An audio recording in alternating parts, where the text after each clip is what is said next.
Salam. Ya, salam juga buat yang nonton di rumah. Terima kasih banyak buat kesempatan. Ternyata Tuhan tuh segala-galanya. Artinya, kalau Tuhan menggunakan segala sesuatu, indah. Tadi malam baru selesai siaran ke Nanjing, ke Shenzhen, ke Malaysia. Daripada saya pergi ke sana 5 jam, baru turun di Guangzhou. Kapan lagi sampai sana 200 kilo lebih? Hanya melalui Instagram, Zoom segala macam bisa. Jadi ternyata di dalam Tuhan segalanya mungkin. Oke, saya ingin bagikan tentang doa yang spesifik. Kenapa doa yang spesifik? Karena saya cuma ingat satu, saya walaupun bisa khotbah, tapi kalau tanpa Dewi, sehabis itu kita masuk restoran, semua makan saya belum. Kenapa? Karena saya nggak bisa pilih makanan. Kami di hutan apa yang ditemukan itu dimakan. Sekarang datang ke Jakarta, puluhan jenis. Sekarang bingung mau pilih yang mana. Nah Dewi, dia lihat aja langsung pilih, oh A, B, C, D, selesai. Jadi saya duduk, tiba-tiba makanan udah hadir. Saya tinggal makan. Itu sebabnya kalau tidak ada Dewi, mendingan gak usah bawa saya ke restoran. Karena saya bingung milihnya.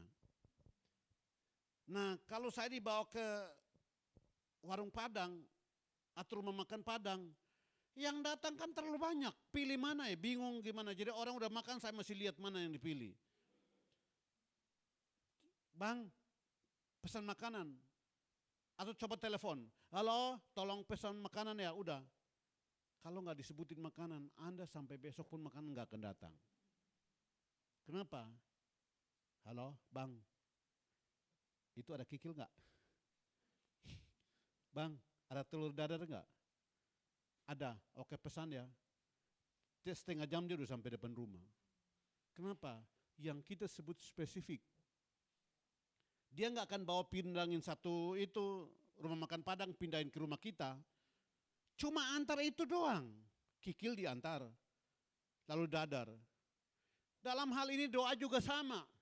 Kadang-kadang kita doa buat seluruh dunia, Tuhan bingung mau jawab apa. Bukankah Tuhan bingung? Apa yang kita butuhkan?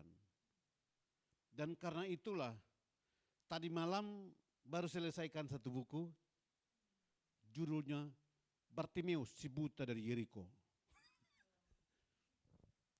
Dalam 2 hari 6 bab selesai. Nah ini saya mau khotbahkan, kan baru selesai tadi malam. Tapi saya kasih judul doa yang spesifik. Markus 10, Markus 10 ayat yang ke-46, Markus 10 ayat 46 sampai 52. Markus 10 ayat 56 sampai 46 sampai 52. Dikatakan seperti ini, beberapa hal yang ingin saya bagikan, nanti poin yang kelima itu baru doa spesifiknya di sana. Dikatakan Markus 10 ayat 46 sampai 52.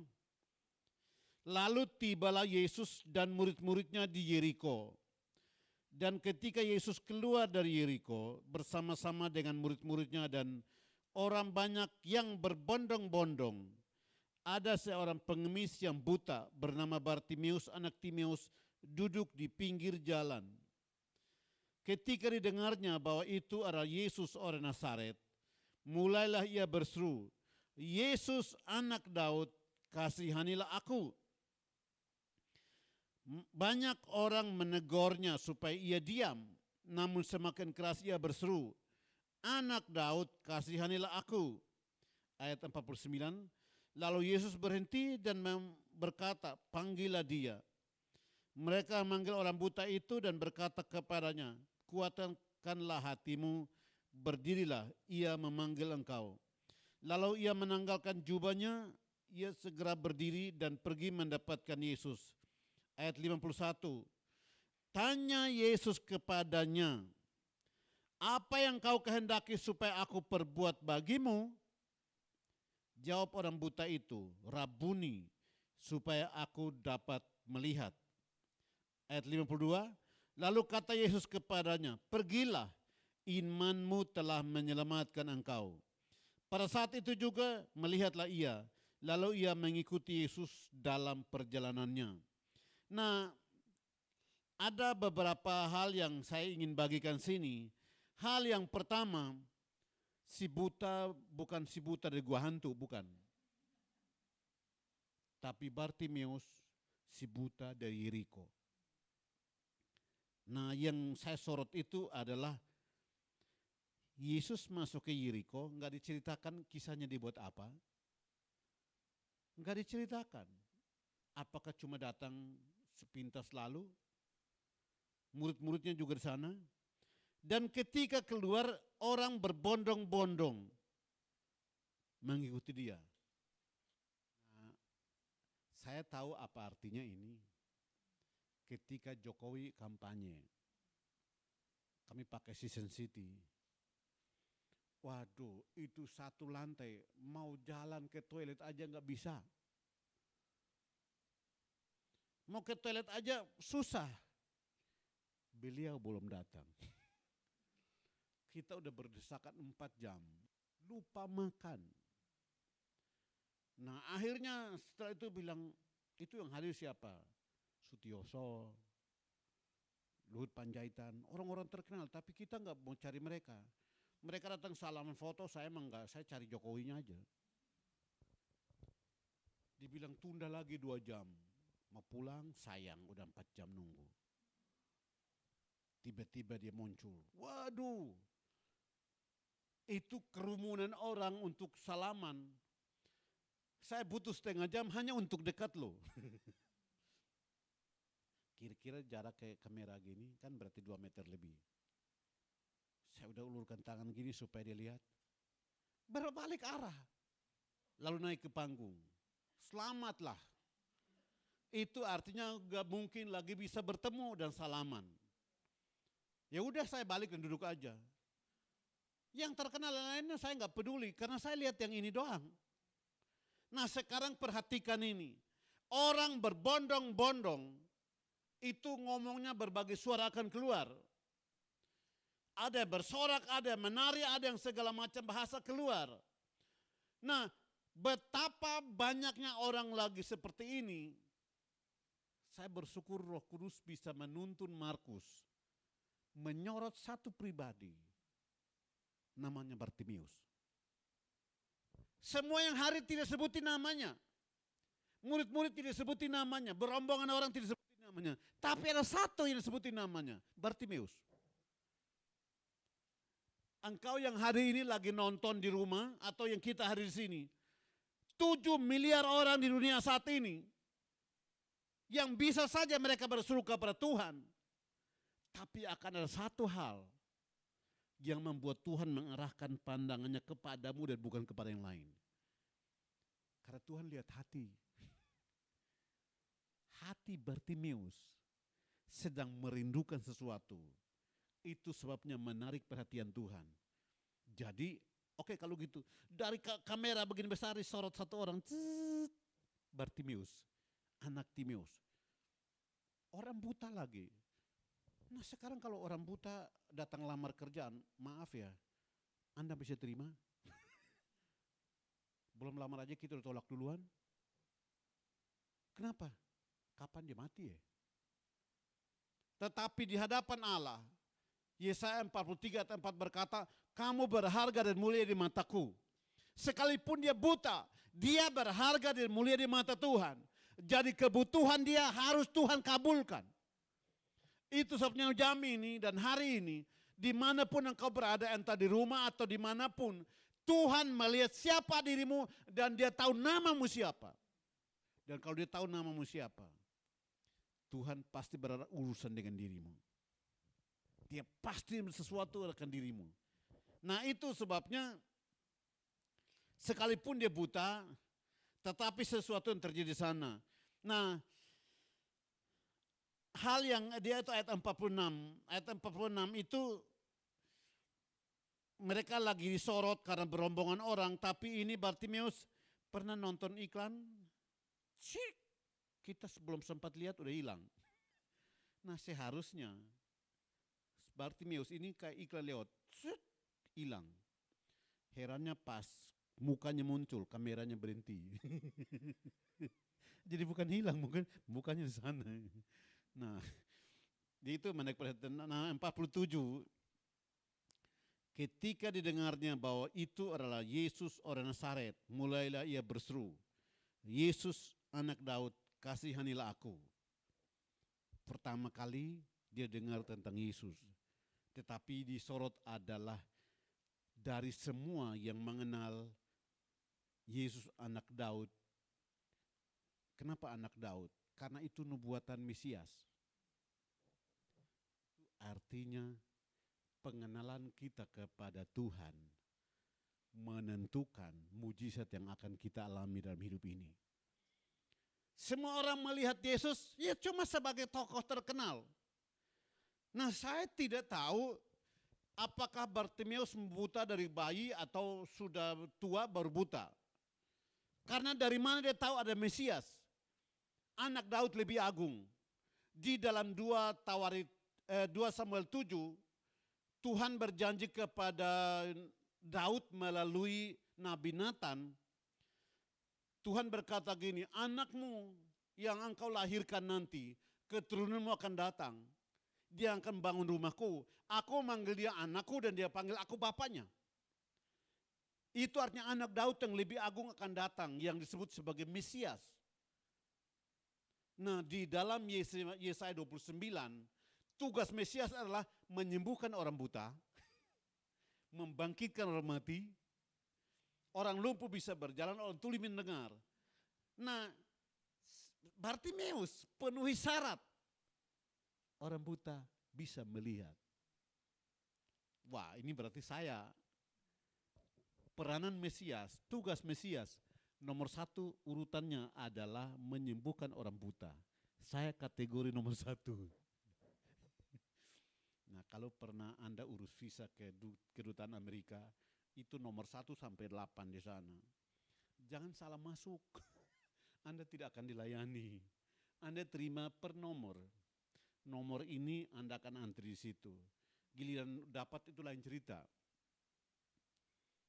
Nah, kalau dapat yang wawancara Anda yang miring-miring, selamatlah Anda di sana. Saya datang ke situ ngurus visa ke Amerika. Yang ini kayaknya orang Hong Kong, lalu yang ini Amerika asli, yang ini orang India. Yang India di kiri saya, dia lihat, tugas Anda apa? Lalu yang itu jawab pendeta. Anda mau ke Hawaii untuk apa? Iya mau ke Hawaii. Maaf, Amerika tidak butuh pendeta. Cap, ditolak. Wah, saya udah gemetaran. Kenapa? Yang India tolak ini berarti kita urutan ini. Yang ini Hong Kong, yang ini Amerika. Yang Amerika ini ditanya, mau ke Amerika buat apa? Liburan. Cep, diterima. Ih, enak juga ya. Nah, sekarang saya pameran buku. Ditanya, Anda begini kenapa? Saya bilang saya ikut pameran buku. Apakah Anda dijamin untuk balik Indonesia? Saya bilang iya. Tidak ada jaminan. Sorry, dicap, ditolak. Ide. Saya bilang, I'm a journalist. Saya wartawan, saya akan tulis Anda. Anda ambil 1 juta hanya dengan berkata tidak dan hilang uang 1 juta. Nggak ada guna. Itu sebabnya saya nggak ajukan kedua kali. Nah, 2020 Dewi yang ngurus, tapi bagusnya adalah disertakan itu karya saya, buku-buku ditempel banyak. November yang lalu, Mei yang lalu seharusnya ke Amerika, ada 2 atau 3 kota, lalu terus ke Kanada. Nah, saya dengan Dewi datang, dilihatin, oh, pekerjaan kamu apa? Nah, disertakan di belakang buku banyak. Author, dibuka di Google, bukunya keluar banyak. Oke, diterima. Enggak sampai 5 menit diterima. Ya ampun, dulu 20 menit belum diterima.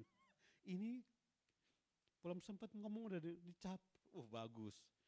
Sekarang tiba-tiba COVID, mau tidak mau dibatalin. Jadi udah rindukan nggak jadi, batal. Ya udahlah, Kanada Amerika cuma mimpi aja. Tapi yang membuat sorotan adalah pengenalan, nomornya itu loh. Bartimeus di dalam Yesaya 29 berkata bahwa Mesias akan datang. Nomor 1 menyembuhkan yang buta. Lalu yang lumpuh bisa berjalan, yang tuli mendengar, orang mati dibangkitkan, segala macam. Itu sebabnya ketika Matius 11, Yohanes Pembaptis yang dulu memperkenalkan Yesus, dia ragukan Mesias lagi, dia ngutus murid-murid. Dia kecewa karena di dalam penjara Yohanes suruh murid-murid, kamu bertanya, benarkah engkau orangnya atau adakah yang orang lain yang akan datang? Benarkah engkau orangnya atau orang lain lagi? Karena saya yang perkenalkan kamu bahwa engkau Mesias. Sekarang tidak ada bukti-bukti. Apa kata Yesus kepada murid-murid? Pergi dan katakan kepada Yohanes apa yang kamu lihat dan kamu saksikan.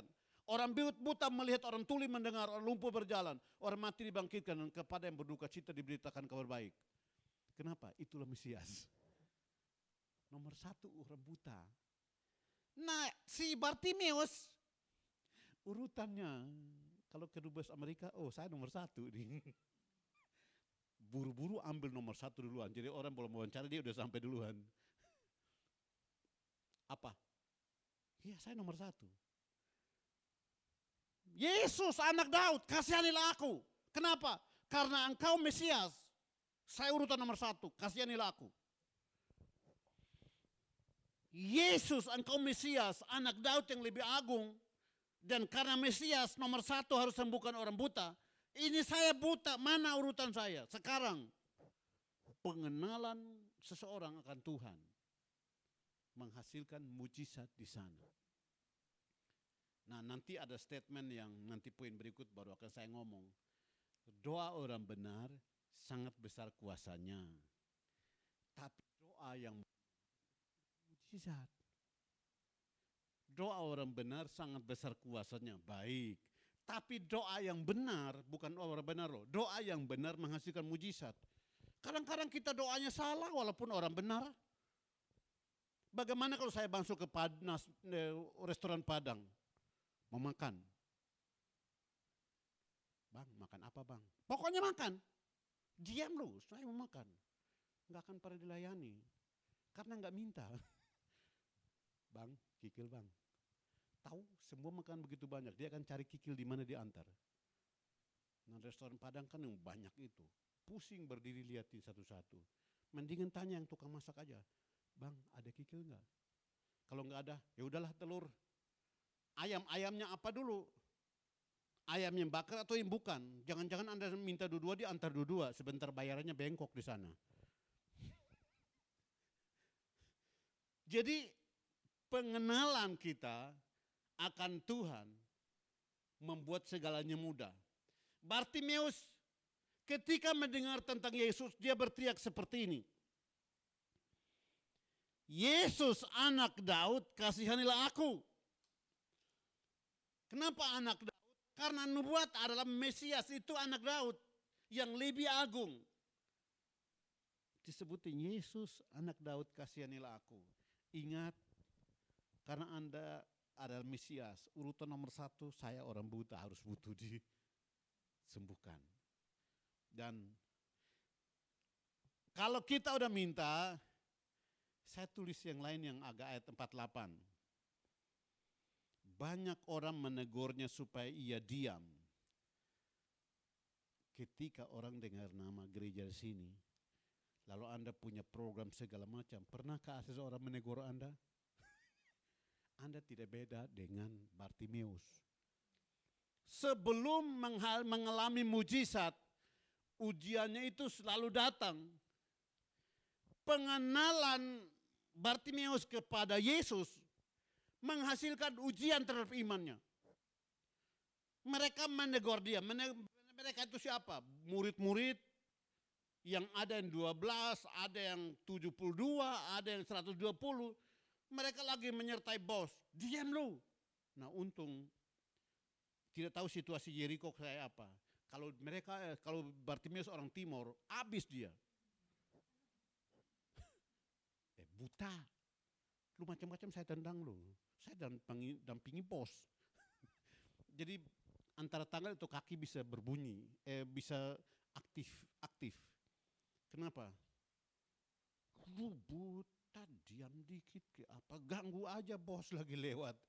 Jadi nggak tahu kenapa, karena kami dari sana itu tangan bunyi baru dia ngomong. Diam dulu ah. Jadi kaki tangan itu ringan. Pukul duluan bertanya. Nah ini air bilang menegur dia. Tegurannya itu bisa aja dipukul. Diam lu. Pernahkah Anda ikut Tuhan lalu Anda ditegur oleh orang lain? Ditegur oleh orang tua. Ditegur oleh bos, ditegur oleh pemimpin, ditegur oleh siapapun. Katanya udah bertobat ya. Bukti dong. Kita pulang, aduh Tuhan, kenapa susah begini ya? Makanya yang tadi yang kesaksian motor itu ujian kelas TK, SD, nggak apa-apa lah. Daripada ujian universitas kan skripsi Anda jangan-jangan tidak diterima. Jadi bukan karena apa, bukan. Bartimeus udah alamin 2000 tahun lalu. Yesus anak Daud, kasihani aku. Banyak orang menegurnya, bukan satu loh.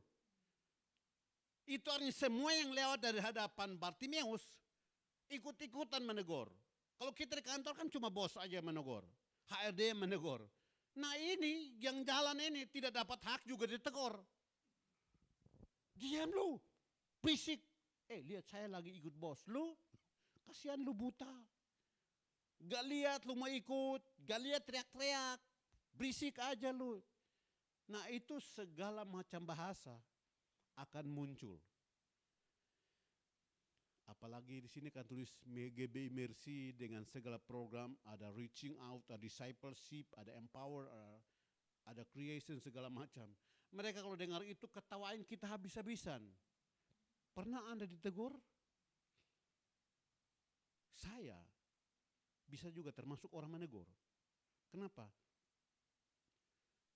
Tadi saya duduk ini bahasa Inggrisnya, maaf kita nggak bisa bahasa Inggris. Lagunya bagus, tapi kita kan datang bukan jadi penonton, kita datang menyembah Tuhan.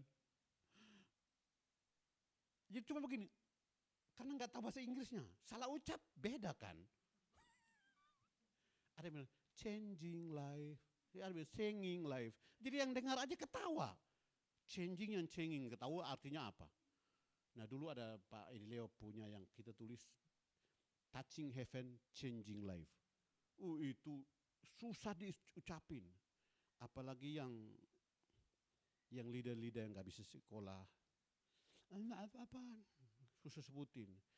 Nah apakah nanti saya bilang, tolonglah ganti bahasa Indonesia. Supaya kita datang udah gak ibadah lagi, baru datang satu orang. Kan gak bisa nyanyi. Nah maaf tadi lagu-lagu saya nggak ikut karena saya nggak tahu. Udah gitu juga nggak tahu nadanya lagi. Nah yang lagu kasihmu apa segala, nah itu saya tahu musiknya tapi lagunya susah. Ya udah saja, Pak Andi di samping nggak tahu Pak Andi bisa nyanyi, saya emang enggak. Tapi apakah teguran terhadap Bartimeus membuat dia diam? Apakah teguran, gak usah nyanyi bahasa Inggris, jadi nanti berhenti nyanyi bahasa Inggris. Enggak perlu, itu urusan kita dengan Tuhan. Nah saya contohkan, ketika saya bertobat kakak kandung saya, dia bilang begini, Yup, kamu udah kenal Tuhan, mau cari apa lagi? Hah? Kamu kan kenal Tuhan, mau cari apa lagi? Kamu mau jadi seperti Elia? yang dengan fisik terangkat ke sorga. Aduh, itu nyesek di sini. Saya liatin dia, ini kakak gara-gara dia saya datang ke Tuhan. Artinya dia lahir di gereja, jadi saya mau datang ke gereja gara-gara dia. Walaupun nanti keluar dari gedung kami udah pergi berkelahi di sana. Sekarang dia bilang, kamu mau cari apa? Mau jadi seperti Elia yang terangkat dengan fisik ke sorga. Lalu saya nggak peduli, saya datang ke tempat persekutuan pelajar mahasiswa. Itu gitar mereka bawa. Saya angkat, main-main mereka bilang, yuk kamu bawa pulang, besok baru bawa balik lagi. Oke, saya bawa gitar sampai ke rumah. Kakak saya lihat gitar, gara-gara ini gitar kamu main berdoa ya. Dibawa gitar pulang. Waduh, di tengah jalan dia titip gitar ke orang. Saya kejar, mana gitarnya orang? Saya bilang, kak itu gitar mana? Dia bilang, saya tidak ambil. Loh itu gitarnya orang. Kamu pasti curi itu gitar. Siapa yang curi? Saya cuma bawa pulang untuk nyanyi di rumah. Dia titip di orang. Malam-malam saya mimpi itu kira-kira 2 meter ada triplex. Nah itu gitar disembunyiin di atas triplex itu. Saya lihat langsung saya datang, tinggal oh tadi posisi sini berarti gitar ada di atas itu. Saya pura-pura datang aja liatin. Hah itu gitar. Maaf, itu gitar kakak saya yang titip ya. Kamu tahu? Enggak, saya udah mimpi. Itu tuan tanah mulai marah-marah. Kamu udah aneh-aneh ya? Kamu udah pindah gereja ya? Kamu udah sesat ya? Saya bilang, saya sesat mana? Kan kamu udah tiap hari berlutut berdoa. Kita mah santai-santai. Kamu berlutut berdoa, nangis. Emangnya Tuhan senang lihat kamu nangis? Wah, iya juga ya. Ejekan mulai datang, pilihan di tangan saya. Tetap maju atau berhenti.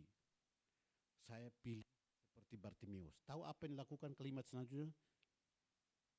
Dikatakan bahwa mereka namun semakin keras ia berseru, anak Daud kasihanilah aku. Itulah keseriusan.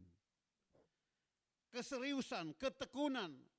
Ketika ditegur, ketika dimarahi, ketika dihalangin, makin seru dia berteriak. Makin sungguh-sungguh dia mencari Tuhan. Adakah GBI Mercy sini kalau dapat tantangan makin seru mencari Tuhan? Makin semangat mencari Tuhan?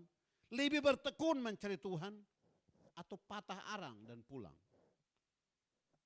Seandainya saat itu saya berhenti, kemungkinan saya tidak seperti ini. Kenapa? Rombongan anak-anak nakal yang di mana saya duduk, mereka tunggu kapan saya balik. Karena kalau saya balik, kami nggak akan bayar mobil lagi, angkot kalau naik. Nah kalau saya nggak ada, mereka harus bayar. Nah mereka tungguin kapan saya balik supaya kalau naik angkot nggak bayar. Selama saya bertobat, saya nggak akan pernah bergabung dengan mereka. Karena kalau saya bertobat, saya naik angkot bayar. Dan sedangkan mereka, kalau ada saya, mereka nggak akan bayar angkot. Sekali naik itu penumpang penuh dulu baru jalan. Nah saya rombongannya sekali jalan 20. Angkotnya penuh langsung.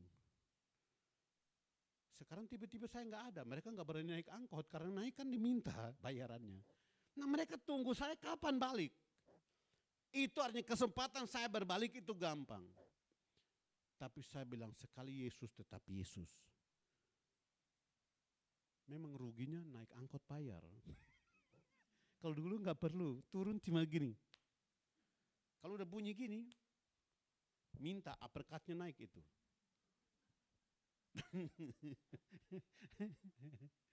Pukulannya naik. Kalau udah bunyi gini jangan cowok-cowok sambung kalimat minta langsung naik. Sekarang saya bertobat kan nggak mungkin lagi turun begini, turun bayar. Tantangan yang saya hadapi, apakah saya tetap dengan keputusan atau tidak? Saya sudah memperoleh pengenalan akan Yesus, saya akan tetap ikut Yesus. Pengenalan Bartimeus kepada Mesias membuat dia bersemangat tetap mengikuti Tuhan.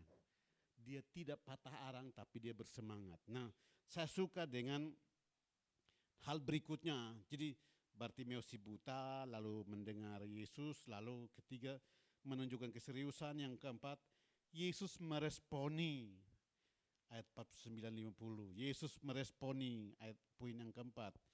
Nah, dikatakan gini, ayat 49, lalu Yesus berhenti dan berkata, panggillah dia. Mereka manggil orang buta itu dan berkata kepadanya, kuatkanlah hatimu, berdirilah, ia memanggil engkau. Lalu ia menanggalkan jubahnya, ia berdiri dan pergi mendapatkan Yesus. Nah, poin yang saya sorot adalah Yesus berhenti dan berkata, panggillah dia. Dengarkan ini. Anda berteriak, tapi ingat ini, akan ada waktunya Allah meresponi panggilan Anda. Bukankah Yesaya menulis yang dikutip kembali oleh Paulus dalam Roma 10, sepanjang hari aku mengulurkan tanganku. Nah, setiap hari Tuhan mengulurkan tangan melihat kita. Ayo sini, ayo sini. Nah, kira-kira 2 hari lalu di Instagram itu bikin acara yang minta saya pembicaranya. Pertama namanya Koram Deo, artinya Allah hadir di dalam kita. Lalu karena yang hadir katanya pecakar rekor, jadi mereka minta langsung tanpa konfirmasi, Pak minggu depan sekalian sambung. Jadi hari kemarin lagi disambung. Pertanyaannya adalah, adakah Allah berbicara kepada kita? Saya pakai ayat itu, Yesaya dan Roma 10. Dikatakan gini, setiap hari aku mengulurkan tanganku kepada bangsa pemberontak. Setiap hari Allah ulurkan tangan untuk kepada kita. Kenapa? Setiap hari Allah bilang sini, sini, Allah mau tolong. Tapi kitanya yang enggak mau. Artinya Allah tidak mau berbicara. Bukan. Allah siap sedia kapanpun. Setiap hari dia ingin berbicara buat kita. Itu sebabnya kalau kita naik mobil kan ada GPS. Biasanya kalau ada polisi kedengaran. Polisi di depan. Polisi di depan. Nah, sekarang nggak ada polisi di depan, tapi kalau nggak ada ini masker, ada pemeriksaan, ada rahasia. Nah, dari rumah harus pakai beres dulu, kalau enggak jangan-jangan kena uang saudara bisa keluar habis. Nah, Bapa di sorga lebih tahu dari itu. Kenapa? Kadang-kadang salah. Hanya Tuhan yang lebih tahu. Saya contohkan. Saya di Taman Surya, kalau keluar ke kiri Taman Palem. Nah, biasanya macetnya di sini, kami pilih lewat jalan potong. Biasanya paling banyak. Lalu dia bilang, ikut ini. Kami tiba, satpamnya kunci pintu besi. Ya mana bisa lewat kalau dikunci. Mau tidak mau dibalik. Langsung ngomong, Anda salah, balik lagi ke alamat semula. Udah tahu dikunci, mau lewat dari mana? Dewi mutar, ya kan disuruh, ya udah balik lagi. Datang, pintunya kan dikunci, kunci besi. Pintu besi dikunci. Lalu Dewi balik lagi. Dia bilang, Anda salah arah, berbalik lagi. Saya bilang, matiin. Kenapa matiin? Udah tahu pintu dikunci, disuruh kita ulang-ulang lewat situ. Habisin bensin aja. Hanya Tuhan yang tahu. Tuhan lebih tahu di depan itu udah dikunci, kamu gak usah lewat situ.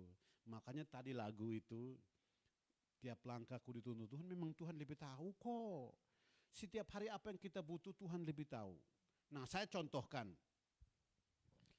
Hari Jumat yang lalu, karena kami komsel Jumat jam 7 malam. Jam 6 saya buru-buru dari Speed Plaza. Tas saya, dompet saya, segalanya saya masukin ke kertas kresek supaya jangan dicurigai. HP di sini. naik kereta api dari Duri, Raja Wali, sampai ke Duri. Nah ada cerita curigakan, ada berapa pemuda umur 30-an lah, pakai jaket tutup muka. Dia di sini, saya di sini. Dia bilang, mau turun ya bang ya? Saya bilang iya. Tiba-tiba disikut saya. Saya lihat, kenapa disikut ya? Nah saya ke pintu. Semua tiba-tiba berkerumun. Nah kami sampai ke Duri, kereta jurusan Tangerang ada di belakang. Kalau kita terlambat tunggu 30 menit. Jadi harus buru-buru, jadi turun, penumpang juga ada harus rebutan naik. Jadi ya rebutan turun, rebutan naik. Nah yang pakai jaket di bagian kiri saya tiba-tiba dekatin. Disikut saya gini, sorry bang. Waktu bilang sorry bang, saya mundur aja. Baru terlambat turun. HP saya hilang. Pertanyaan saya, dari mana dia ambil HP tanpa saya tahu ya? Kan di sini kita ambil apa aja susah kok. Kok heran ya? Lenyap dari sini tanpa saya tahu loh. Ya saya turun, naik, pas udah masuk, pindah ke kereta yang jurusan Tangerang, duduk baru, loh HP mana? Bawa kantong kresek, ya HP hilang. Khotbah di situ, naskah buku di situ. Kata-kata contoh salah satunya yang saya ngomong di Instagram adalah pikiran kosong adalah ruang kerja iblis. Pikiran kosong adalah ruang kerja iblis. Jadi jangan berikan itu buat setan, dia akan bangun kubu di sana. Pikiran itu harus diisi dengan firman, renungkan firman. Karena ketika pikiran kosong itu jadi ruang kerja iblis. Yang iblis bisa pakai sebagai ruang kerjanya untuk bangun benteng di sana supaya 2 Korintus 10 berkata dia bangun benteng. Dan kalau udah bangun benteng kita udah nggak bisa percaya lagi Tuhan di sana. Nah itu statement semua ikut hilang di dalam data itu. Lalu ada nomor rekening segala macam. Itu wawancara orang-orang yang semuanya ada di situ untuk bikin buku, semua ikut lenyap. Pikiran bilang, kutuk aja supaya dia rasa. Hati bilang, gak usah. Pikiran bilang, kutuk aja biar dia rasa. Hati bilang, gak usah. Ya udahlah. Tuhan berkati dia aja lah, maling tuh. Siapa tahu Tuhan ubah dia tuh apa. Tapi pengalaman saya, dulu BlackBerry, dia ambil juga hot bagus itu gak berubah orangnya kok. BlackBerry-nya hilang.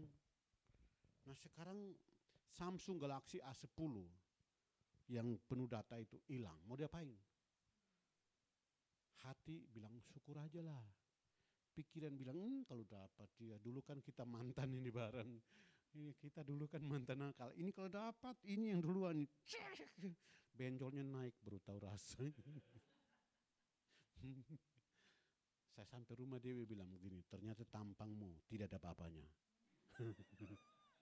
Kan bagi dia tampang saya ini seram, menakutkan. Bagi maling tampang kayak saya tetap tidak ada apa-apanya. Dia incar HP, hilang.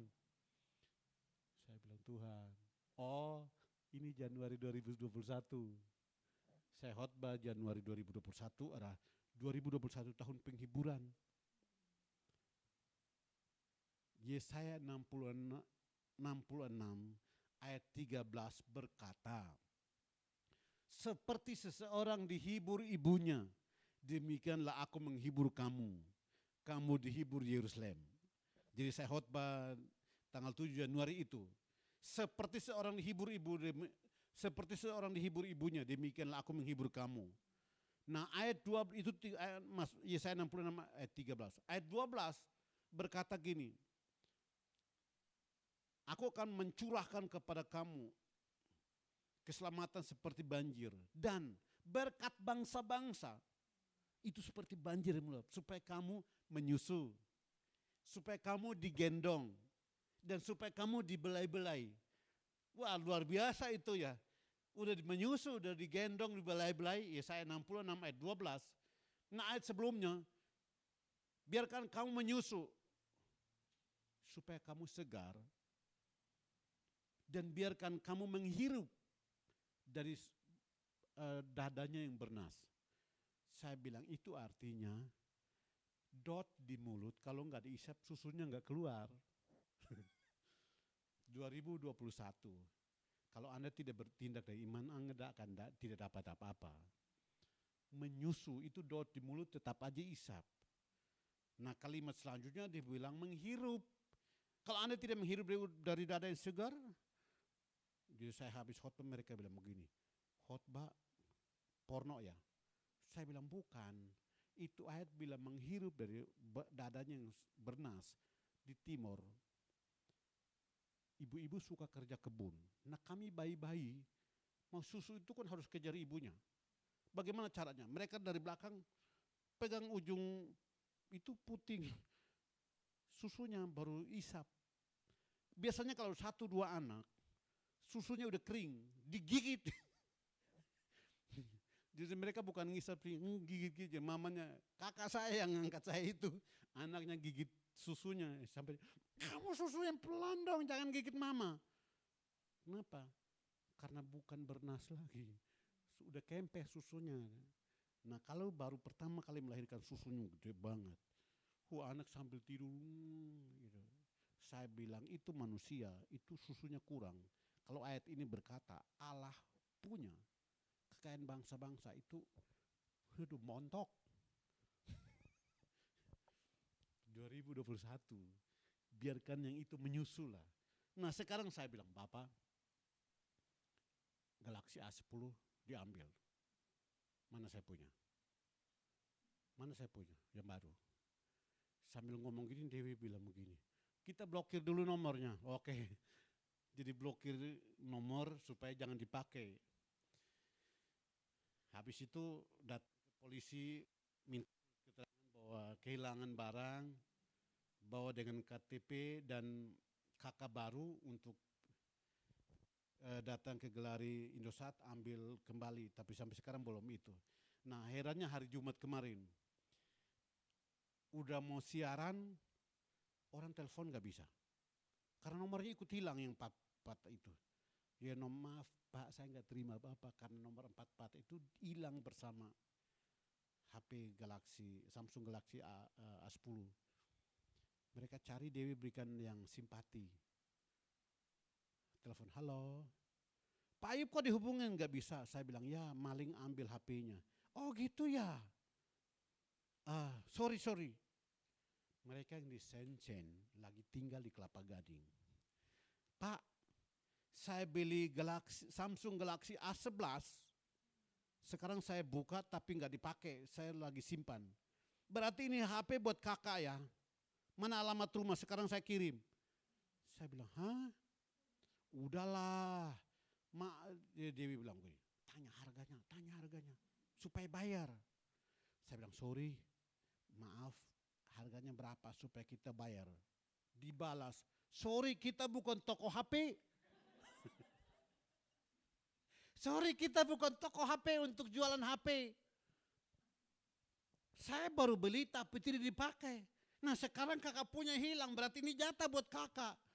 Oh udah, saya kirim alamat.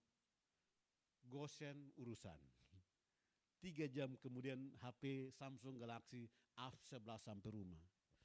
Dewi bilang begini, itulah hamba Tuhan. Yang ini hilang, yang baru datang.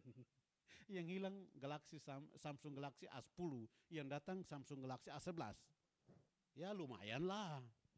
Hanya belum dipakai, masih di rumah. Kenapa? Ini saya tidak menyerah.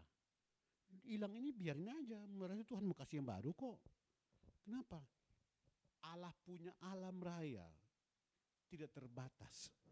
Lu ambil itu silakan, siapa tahu saya dapat yang baru. Apalagi itu udah setahun, dapat yang belum pernah dipakai, lumayan. Jadi panggillah dia, dengarkan ini akan ada waktunya. Allah berhenti sebentar dari kesibukan. Yesus berhenti dari perjalanannya. Fokusnya berubah sebentar. Ada seseorang manggil saya. Sepanjang hari dia mengulurkan tangan. Oh ada yang membutuhkan pertolongan. Karena Bartimeus butuh pertolongan. Yesus berhenti. Panggil dia sekarang. Itu sebabnya jangan menyerah. Kalau GBI Mercy, jangan menyerah. Kenapa? Yang besar masih ada depan. Yang menanti masih banyak depan. Kita berdoa belum ada jawaban, tunggu, pasti datang waktunya. Ketika waktunya Yesus panggil dia datang. Nah, saya suka dengan yang kalimat selanjutnya, kata, lalu mereka memanggil orang buta dan berkata kepadanya, kuatkan hatimu. Heran, mereka yang dulu tadi menegur, sekarang setelah lihat penyertaan Tuhan, mereka bilang, ayo kuatkan hatimu, dia panggil kamu. Itu sebabnya Pak Andi, tenang, kalau GBI Mercy ini dulu orang ngejek. Nanti mereka lihat tangan Tuhan, baru mereka bilang, ayo Pak, lanjutkan Pak, program apa Bapak, kami akan dukung. Loh ini kan mereka yang rombongan menegur Bartimeus, sekarang mereka sendiri, ayo kuatkan hatimu, kuatkan hatimu. Jadi bagus juga, dulu menentang, sekarang mendukung. Nah dulu yang kakak saya, keluarga saya yang halangi untuk saya ikut Tuhan, sekarang mereka hormat. Ayub datang ya, Tuhan serta itu anak. Tuhan serta itu anak. Ya sekarang dukung, Yub tolong doakan kakak begini-begini. Dulu marah-marah. Ini di sini. Tuhan akan membuat musuhmu mendukung kembali dirimu. Jadi jangan menyerah. Amin. Nah karena itu poin yang khotbah saya ada di ayat yang ke-51. Tanya Yesus kepadanya, apa yang kau kehendaki supaya aku perbuat bagimu? Apa yang kau kehendaki supaya aku perbuat bagimu? Ini ayat itu artinya doa yang spesifik. Kenapa doa yang spesifik? Saya tahu kalimatnya karena tahun 91 saya datang ke Jakarta 90. Nah 91 kami ada pembinaan gara-gara terlambat 5 menit. Kak pembina bersama teman-teman berangkat. Saya ketinggalan di Speed Plaza. Lagi duduk, mau pulang nggak tahu jalan. Mau naik apa ya? Nah, Christine Pranoto yang di bagian doa, dia datang, dia bilang, yuk ikut saya yuk. Ada Suset Hating. Mau bikin seminar doa malam ini di Bank Dewa Ruji yang sekarang Sentra Park. Bank Dewa Ruji, yuk kita ke sana yuk. Sini-sini daripada kamu ditinggalkan, sini aja ikut. Jadi kebetulan aja saya ikut. Datang itu Suset Hating di lantai 3 karena kami terlambat di bawah. Itu gedung dulu 7 lantai. Nah, saya duduk di pas setengah. Kenapa saya kenal gitu? Dan saya tahu tanggalnya. Karena itu tanggal 24 April tahun 91. Saya duduk begini, tiba-tiba Suset Hating ditunjuk ini. Itu ada satu anak muda duduk di bawah. Nah dia di lantai 3, tunjuk ke lantai 1. Itu ada satu anak muda turun duduk di bawah. Dengarkan ini anak muda, kemarin kamu rayakan ulang tahun ke-21. Hah, itu saya berarti. Kemarin 23 April.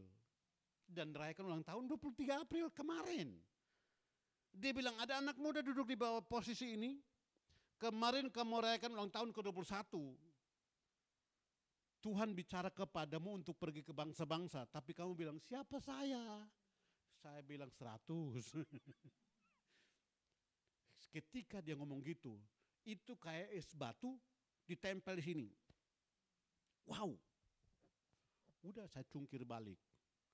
Ini berarti benar saya. Nah saya cuma angkat muka untuk lihat, dia berkata gini. Maaf ini sepatu saya. Kamu anak muda. Kamu akan naik pesawat seperti saya ganti sepatu ini. Karena Tuhan biaya kamu untuk pergi kemana-mana. Nih sepatu ini saya ganti-ganti. Kamu akan naik pesawat seperti itu. Oh itu saya guling-guling sampai seminar udah habis juga saya belum bangun. Hebat ya, kok bisa ketahuan? Nah tapi kisahnya itu yang sampai hari ini saya masih ingat. Doa spesifik. Lalu dia berkata gini, saya ikut Reinhard Bonnke untuk melayani di Afrika. Nah benua Afrika itu benua padang. Yang debu di mana-mana. Lalu kata Suset Hating, sepatunya itu robek. Karena harus jalan di atas padang pasir, tandus, batu-batu dan segala. Ketika jalan sepatunya kan robek, itu kayak mulut kuda, dia bilang gini. Jadi kalau jalan kan satu terangkat ke atas, satu turun ke bawah. Lalu dia berdoa, Tuhan, malu. Dia tiap hari itu kunjungi rumah orang untuk doain. Nah sekarang kalau saya datang bilang Yesus hebat, sepatunya bolong gitu.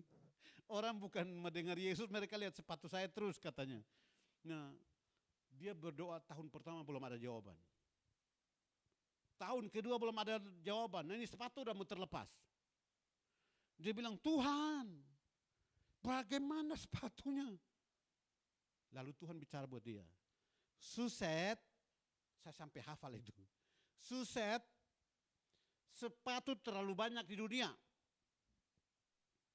Mereknya terlalu banyak di dunia.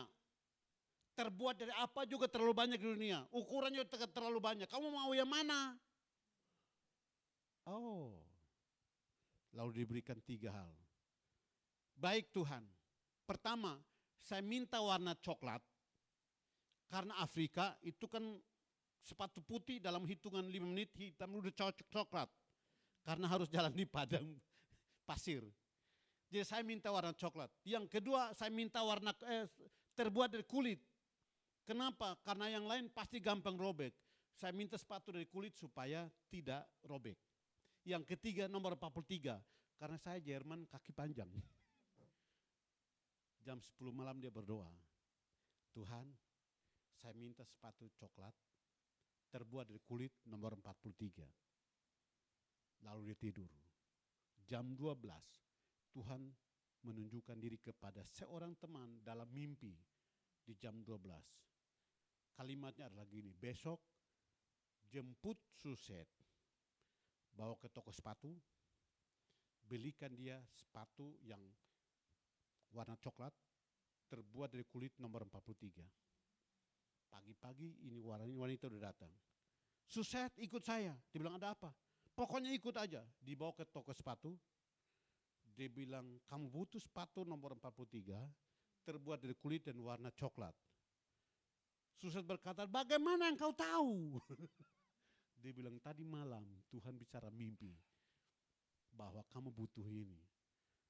Dia bilang Tuhan 2 tahun lamanya saya berdoa dan tidak dikabulkan. Sekarang berdoa jam 10 spesifik, jam 12 jawaban datang. Baru saya bangun dari itu guling-gulingnya. Yes kalau gitu.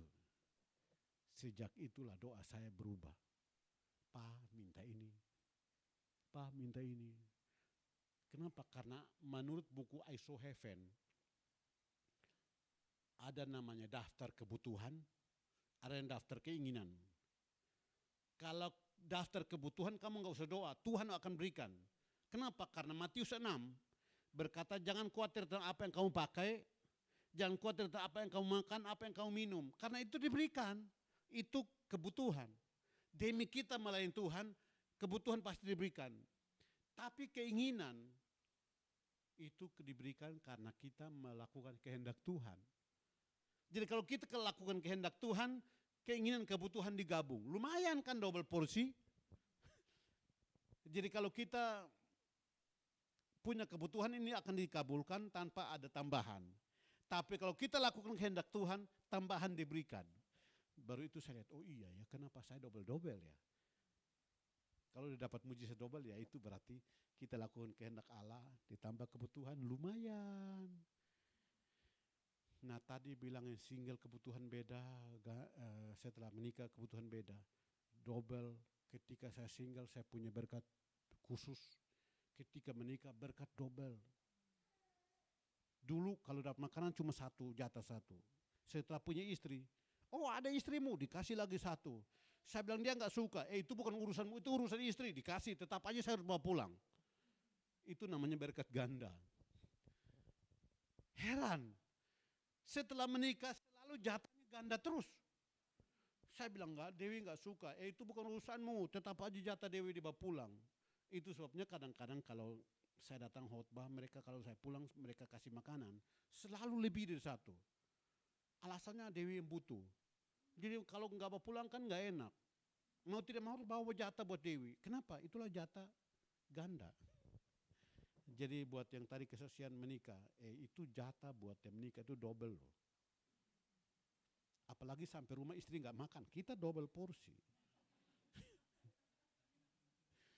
Bersyukur punya istri yang makannya dikit. Dulu belum menikah, kalau saya diajak makan, saya nggak akan duduk di antara laki-laki. Kenapa? Kamu nggak akan dapat jatah. Mereka akan nambah nasi. Duduklah di tengah-tengah wanita. Kanan wanita, kiri wanita. Itu Anda ketiban. Kenapa?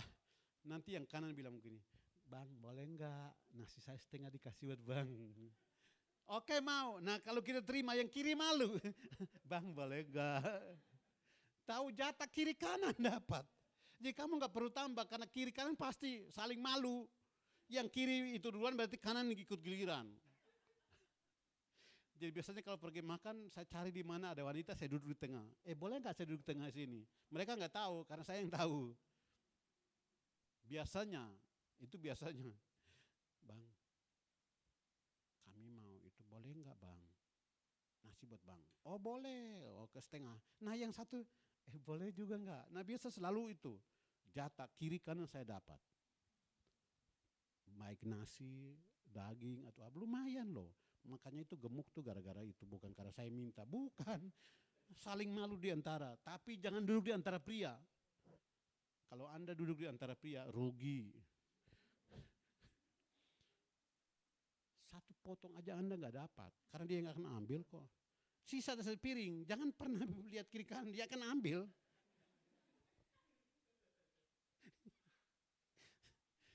Nah sekarang gini, apa yang kamu kehendaki aku perbuat bagimu? Apakah GBI Mercy ini apa yang dibutuhkan? Seandainya saya mewakili Yesus sekarang, saya mengajukan pertanyaan yang sama buat yang mendengarkan saya ataupun yang duduk sini atau di rumah. Kata Yesus, apa yang kau kehendaki supaya aku perbuat bagimu? What do you want? Apa yang kau mau? Minta spesifik. Susah hati. Dia minta sampai sedetail gitu. Hitungan 2 jam datang jawaban. Nah itu saya tinggalkan dulu susah hati saya sekarang. Saya masih ingat tadi malam saya masukkan di buku. Dalam waktu 2 hari 6 bab buku jadi selesai. Lumayan. Hari pertama kemarin dulu 2 bab, lalu kemarin 4 bab, selesai 1 buku. 2 hari 1 buku, lumayan. Nah, saya masukkan kesaksian itu adalah gini. Itu di Sudirman sini, dulu Menara Doa Kota, itu buat seminar. Pembicaranya Rick Riding dari Israel. Nah, itu agenda saya tulis sampai jelas itu. Tanggalnya 28 Januari 2010. Ketika dia bicara dia berkata gini, Tuhan berkata di Israel buat kami, itu Rick Riding dengan surat Tuhan. Bahwa kebanggaan rohani pusatnya di Indonesia. Segala macam tertulis kisah Rasul itu akan terjadi di Indonesia. Di Indonesia pusat kebanggaan rohani Asia dan sampai kembali Yerusalem. Untuk bangsa-bangsa. Lalu dia ngomong sesuatu yang buat saya menarik. Karena itu marilah ke Israel, berdoalah buat kami. Saya langsung tulis, Tuhan bawa saya ke Israel untuk berdoa. Lalu ingat Tuhan yang tanggung tiketnya ya. Hehehe, saya lingkar. Kenapa hehe dan saya lingkar? Supaya kalau tidak dikabulkan ya udah. Kalau dikabulkan syukur, kalau enggak ya udah kan hehe-nya. Itu 28 Januari saya tulis. 28 November berangkat ke Israel benaran. 28 Januari tulis, 28 November berangkat ke Israel. Saya ini belum pernah pergi, jadi mereka minta saya pergi. Saya bilang, sorry saya belum pernah. Dia bilang tenang, Anda hanya bawa firman. Kita ini guide yang tanggung jawab. Oh bagus. $2.700, $785 US itu mahal, kira-kira 28 jutaan. Nah kalau saya sendirian, ya 28 jutaan, tambah Dewi, kan jadi berapa juta? Saya bilang, Tuhan, masa saya sendirian? Dewi dong. Lalu saya bilangin Dewi, lu daftar, lu bayar, nanti Tuhan ganti uangmu. Gitu, ya kamu daftar dulu, nanti Tuhan ganti uang. Saya cuma ngomong aja, alasannya ya udah. Habis itu, Tuhan ganti uangnya Dewi dong. Lumayan kan 28 jutaan, ganti dong. Habis ngomong, saya datang khotbah di area di Bes Fatmawati, Jakarta Selatan. Sementara khotbah, ada seorang duduk di belakang, dengar suara Tuhan seperti ini. Hambaku Ayub akan pergi ke Israel. Tiketnya aku yang tanggung, kamu kasih uang jalan. Dia datang ngomong ke saya, itu saya sampai tulis kalimatnya gara-gara, ya Tuhan, saya khotbah di atas mimbar, Tuhan bicara buat orang di bawah ya. Dan orang ini ngomongnya jelas. Tuhan bicara buat saya waktu Bapak di atas mimbar. Hambaku Ayub pergi ke Israel, aku tanggung tiketnya, kamu kasih uang jalan. Pak, mana rekening? Saya lihat Dewi, gimana nih? Udahlah, gak usah nanya. Dewi mau tidak mau harus kasih. Lalu kami keluar dan jalan. 10 menit baru di tengah jalan WA-nya bunyi. Telah tertransfer 20 juta.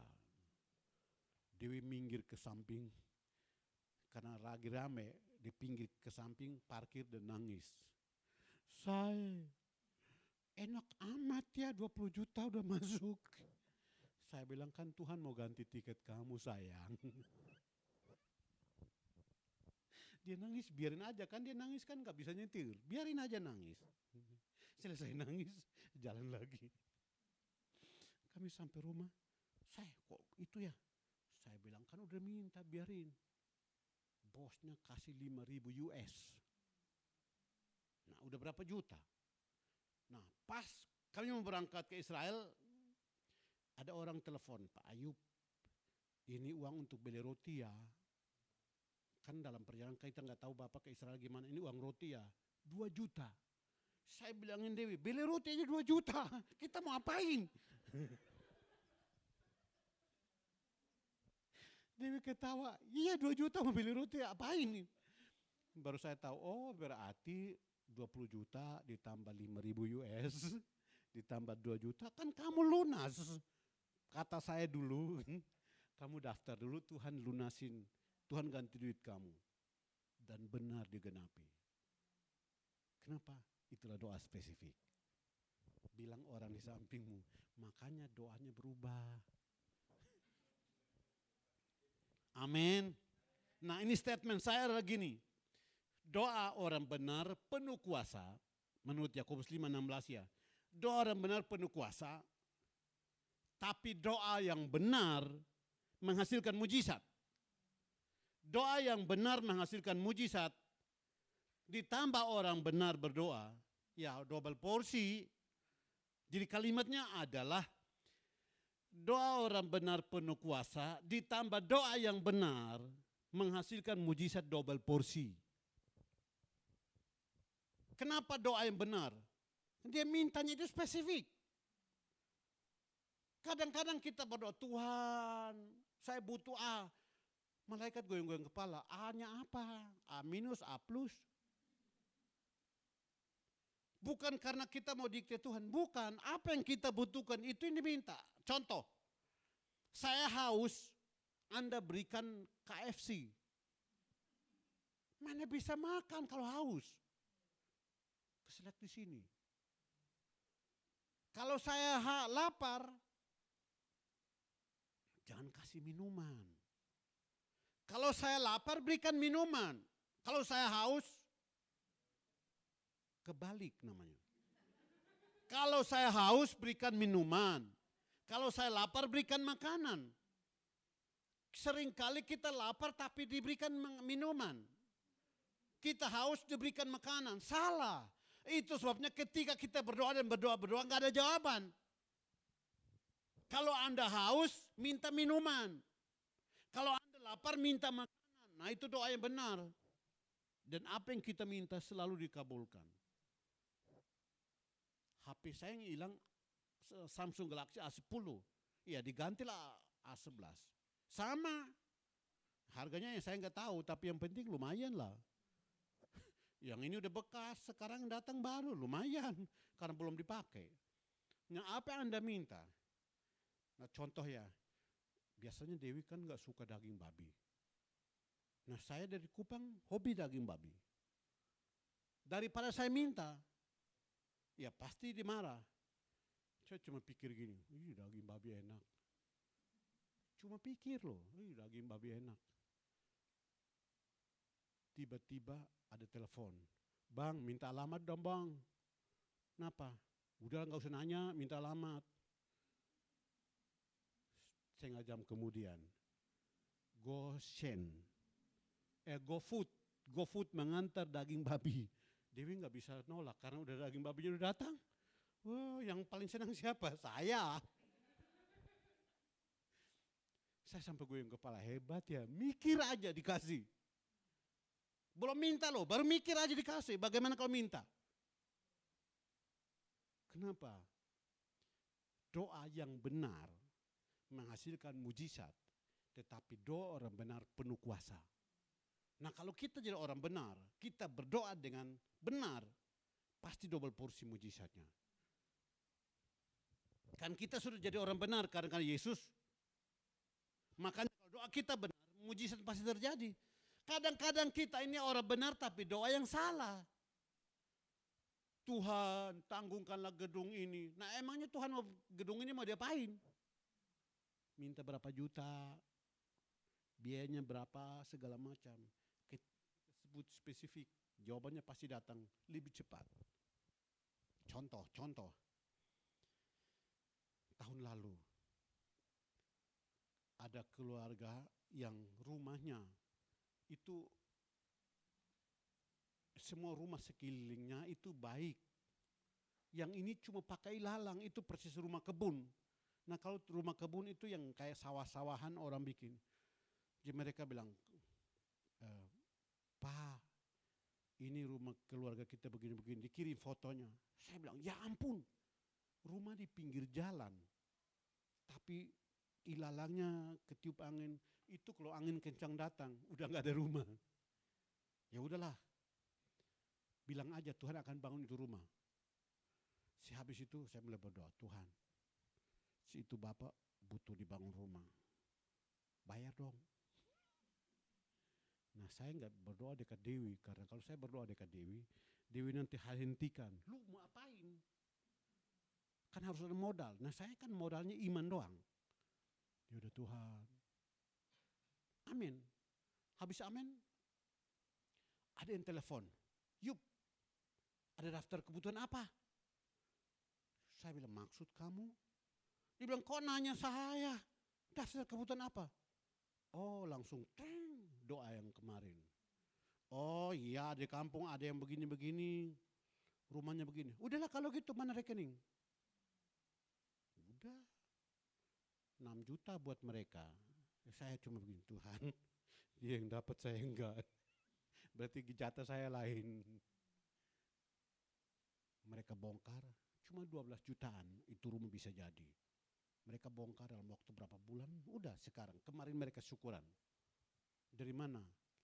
Saya nggak dapat, tapi mereka gara-gara saya itu rumah jadi. Mereka sampai doa tumpang tangan. Cuma lewat udara aja, saya bilang saya terima. Walaupun cuma tumpang tangan lewat udara nggak apa-apa lah. Tuhan lebih tahu. Kenapa?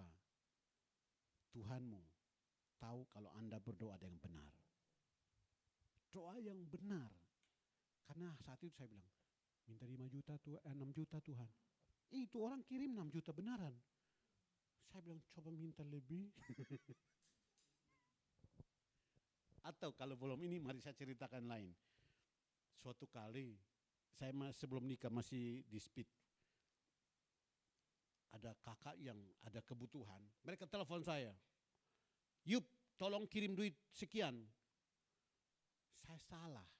Kenapa salah? Oke. Saya jawab oke tanpa lihat dulu rekening. Oke, lalu tutup telepon. datang ke rekening, ya ampun gak sampai 500.000. Tadi salah jawab. Itu 5 juta mintanya, sekarang 500.000 di rekening.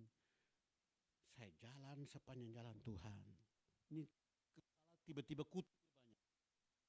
Tuhan, salah janji, salah jawab Tuhan. Saya masuk ke kamar ambil gitar. Tuhan, kalau anak buat salah kira-kira bapaknya apain?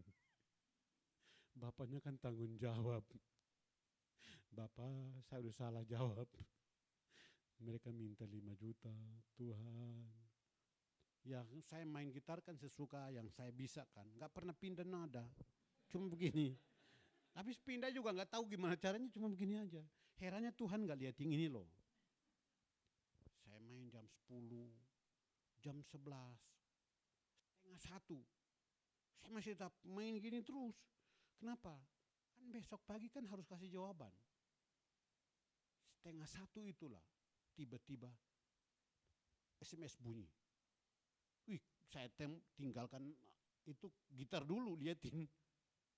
Yup, kamu kenapa sih? Ih, ini orang siapa yang saya tanya, maaf kamu siapa ya? Kan ditanya, Ayub Yup kenapa sih? Saya bilang, maaf ini siapa ya? Dia balas gini, gak usah nanya. Kok dia tahu saya? Saya tanya, maaf ada apa ya? Dia bilang, bukan, Tuhan bicara sesuatu buat saya. Kamu jujur dong. Oh kalau gitu iya. Ya saya lagi main gitar gini karena Tuhan, tadi saya itu sama keluarga begini-begini. Dia bilang begini, kamu tahu nggak Tuhan bicara buat saya di sini? Apa? Kamu butuh 5 juta. Ya ampun, dia aja saya nggak tahu siapa. Dia dengar suara spesifik gitu. Saya bilang oke. Dia bilang mana rekening? Setengah 1 malam itulah saya kirim nomor rekening. Udah saya nggak tahu lagi, yang penting habis itu udah nggak usah main gitar lagi, tidur aja. Kan udah dapat jawaban, untuk apa lagi cari gitar? Jam 6 pagi saya bangun menuju sana untuk lihat. Tahu paginya masuk 5 juta. Ya udah, saya tinggal telepon ke sana. Ini ambil uangnya, transfer 5 juta. Habis transfer baru sepanjang jalan saya mulai, Tuhan, kalau air mengalir lewat pipa kan ada basahnya. Masa kan gak ada sisa? Itu buat diri sendiri loh, hibur diri sendiri. Tuhan, air ngalir lewat pipa aja ada basahnya. Masa sekarang yang itu butuh 5, sekarang 5, lewat terus. Enggak ada sisanya buat saya. Tuhan, engkau tahu rasanya kayak apa? Rasanya kayak apa? Enak-enak kayak mereka ya. Tinggal ngomong, udah masuk. Sayanya enggak ada sisanya. Sesampai mandi, lalu masuk ke speed plus kantor. Sambil ngetik hati, Tuhan, ini coba tahan dikit, kayak apa kayak lumayan. Tahu, saya ngetik. Jam 11 telepon bunyi. Lihatin. Halo, Yup, silakan datang ke sini. Itu kalau dari Speed Plaza ke rumah Lim Sio Leong yang di ujung Sari 7 itu, jalan kaki juga bisa. Ke hati enggak ini udah, sorry saya ada kerjaan, padahal aku bohong. Yup, saya datang, saya bilang enggak. Alasannya terlalu banyak. Akhirnya dia telepon ancam-ancam. Lu tuh sombong amat, datang kamu enggak mau ya. Ini ada makanan siang buat kamu. Oh ya kalau gitu boleh. Saya turun paksa teman. Ayo antar saya ke depan yuk, ambil makanan. Saya datang, mereka pegang makanan. Lu sombong amat sih. Disuruh datang ambil makanan gak mau. Tahu di dalam makanan itu ada amplop. 1 juta. Dilihatin gini. Ini tahu nggak? Ini buat kamu. Coba tahu dari tadi mas saya nggak perlu ada alasan. Coba tahu tadi langsung aja. Alasan banyak kerjaan padahal bukan. Udah saya duduk makan, habis makan buka amplop. Makasih Tuhan, ternyata pipanya basah lumayan. Ternyata sisanya lumayan, basahnya pipa. Kenapa? Itu jatahnya buat saya. Ketika saya setia buat yang itu, basahnya pasti sisa ada. Kenapa? Itulah permintaan spesifik. Itu sebabnya kenapa ini bulan Januari saya ngomong gini. Karena masih ada 11 bulan yang akan datang 2021. Dan itu artinya setiap hari ada mujizat tersedia buat kita. Kalau kita minta spesifik, jawabannya pasti datang. Nah, atau satu lagi saya tambahkan yang kemarin saya masukin di buku.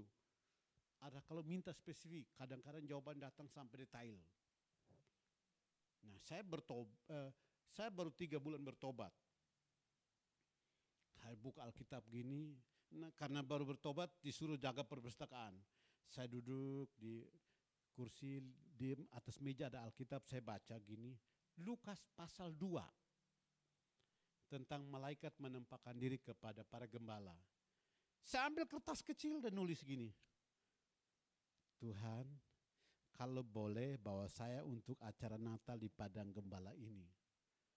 Baru tulis selesai, kakak pembina, dia masuk dari pintu samping kiri saya. Dia bilang, hai Yup, buat apa? Saya tuh angkat kertas, saya bilang ini, saya tulis, Tuhan kalau boleh bawa saya ikut acara Natal di Padang Gembala Israel. Emosi dianya. Lu tahu diri dong, lu anak buangan. Dipungut, sekarang saya terima kamu di sini. Imannya apaan? Menurut Roma 12 berpikir setingkat iman. Lu siapa coba? Kakak ini sudah hot dari Korea, kakak ini sudah hot dari Australia. Lu dipungut ke sini nulis yang aneh-aneh. Saya ambil kertas, gara-gara kamu, kan saya anak buangan. Nah sekarang saya bertobat, ini orang yang terima saya kan. Gara-gara kamu saya ditolak. Saya buang injak-injak gara-gara kamu. Saya baru diterima, sekarang gara-gara tulisan. Udah saya masuk toilet, injak-injak, saya buang. Saya keluar, dia keluaran jalan. Saya tulis ulang. Kan dia udah jalan, saya terus ulang. Tuhan kalau boleh bawa saya Natalan di Israel, di Padang Gembala. Herannya, Tuhan ingat itu kalimat. Kertasnya hilang, Tuhan ingat kalimat. Kenapa? Apa yang kamu mau hai Bartimeus, aku perbuat kepadamu. Ketika tadi yang saya cerita berangkat ke Israel, itu jam 8 malam kami di tempat Yesus lahir. Jadi Padang Gembalanya enggak ada Natalan. Pulang saya bilang, oh berarti enggak jadi. Tahun berikutnya saya dapat giliran berangkat ke sana. Jam 6 di tempat lahir, jam 8 di Padang Gembala. -7. Itu gigi gini.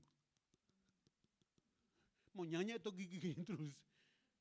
Herannya 11 grup Indonesia, semuanya di tenda. Jadi di tenda-tenda, ini mau nyanyi atau tiba-tiba pengumuman muncul. Ayub Bansoleh, please use the main cave. Ayub Bansoleh silakan pakai gua utama yang disediakan. Yang guider datang, dia tatap gini, you are the great man. Saya bilang apaan? Dia bilang, saya ini tidak pernah ikut acara di dalam. Kali ini Bapak dapat giliran, berarti saya ikut acara di dalam gua. Lalu yang situ datang, Pak, 59 kali datang. Baru kali ini saya dengan Bapak bisa di acara Natal situ. Ketika dia ngomong itu, saya berteriak, Tuhan, saya anak buangan. Saya makannya jagung dan daun pepaya. Tapi karena catatan itu, malam ini engkau singkirkan 11 grup. Untuk saya Natalan di dalam gua itu. Hanya gara-gara catatan kecil. 11 grup dipinggirkan supaya saya di dalam gua utama itu. Untuk apa? Karena catatan kecil. Di mana saya dipermalukan oleh kakak pembina. Mesias menghibur yang berduka menurut Yesaya 29. Tugas Mesias menghibur yang berduka. Saya berduka. Karena saya baru kenal Yesus, baru tahu diri. Diejek habis-habisan sama kakak pembina. Sekarang Tuhan harus sembuhkan itu. dengan cara menyingkirkan 11 grup yang jauh-jauh datang untuk saya bisa Natal di situ. Itu sebabnya itu acara Natal paling saya nangis. Saya udah nangis sampai kami masuk ke dalam, saya tetap nangis 1111. Ini turun, ini ngalir, kan kita nggak bawa tisu. Bagaimana jalan digoyang gini? Kami masuk, mau duduk, mereka bilang, Pak Pendeta kita buat apa? Saya udah nggak bisa ngomong. Kenapa? Hebat ya Tuhan ya. 11 grup engkau singkirkan. Nah kita di dalam kan hangat, di luar gitu. Jadi kami masuk ke dalam hangat, enak. Kan gua tertutup. Itu acara Natal yang paling menghancurkan hati saya. Sampai selesai acara saya belum berhenti nangis. Waktu keluar mereka bilang, Pak Pendeta matanya bengkak-bengkak ya. Saya bilang, sukar menjelaskan. Karena pengalaman yang menyakitkan. Hanya untuk dapat tempat ini. Berapa banyak saya dipermalukan. Tapi karena Allah yang hidup, tahu yang tersembunyi dalam. Dia bisa singkirkan 11 grup, sekarang saya bisa pakai ini. Itu acara Natal yang buat saya terharu, nangis sampai kami pulang aja saya belum sadar. Ya Tuhan, kalau 1-2 grup mah nggak apa-apa, ini 11 grup. Hanya karena Tuhan. Apa yang mau aku lakukan bagimu, kata Yesus. Apa yang kau mau aku lakukan bagimu? Jawaban dia, yang kita lihat kalimatnya. Jawaban dia, jawab orang buta itu, Rabuni, supaya aku dapat melihat. Dia jawab spesifik, Rabuni, supaya aku dapat melihat. Padahal untuk orang Israel yang buta, mereka punya pakaian sendiri. Dari mana kita tahu? Satpam aja punya pakaian sendiri kok. Kita tahu ini tukang parkir atau satpam, dari pakaiannya aja. Ini polisi atau tentara, dari pakaiannya aja. Pakaian menentukan siapa dia. Nah orang buta itu punya pakaiannya di Israel. Nah itu berarti siapa tahu dia bukan butuh untuk melihat, dia minta makanan, dia minta duit, recehan segala macam. Karena itu Yesus harus tanya, kamu butuh apa? What do you want? Apa yang kamu mau aku lakukan bagimu? Siapa tahu dia bukan minta sembuh, tapi dia minta roti. Dia minta pakaian ganti, dia minta yang lain. Dia bilang, Rabuni supaya aku melihat. Kenapa? Karena Mesias. Dalam urutan nomor 1, menyembuhkan yang buta. Nah sekarang aku pada posisi itu, sembuhkan aku. Ayat 52. Dikatakan, lalu kata Yesus kepadanya, pergilah, imanmu telah menyelamatkan engkau. Pada saat itu juga melihatlah ia, lalu ia mengikuti Yesus dalam perjalanannya. Ketika dia berkata, Rabuni, saya ingin melihat. Yesus berkata, pergilah, imanmu menyelamatkan. Yang kamu minta itu sekarang dikabulkan. Tidak perlu 2-3 menit. Sekalian itu langsung sembuh. Herannya, saya kalau nggak pakai kacamata, kan nggak bisa baca. Kecuali jauh baru bisa, kalau dekat gini nggak bisa. Dia yang buta total tiba-tiba lihat, hah, terang begini, hah, debu banyak. Hah, kenapa debu banyak? Karena Yeriko. Dan orang banyak kan datang, debunya ke apa? Kaget, hah? Berarti tadi saya duduk di sini sengsara amat. Dia hirup udara yang kotor segala macam. Sekarang bisa melihat. Saya butuh kacamata untuk melihat huruf. Dia nggak perlu kacamata, tiba-tiba melihat. Karena permintaan yang spesifik.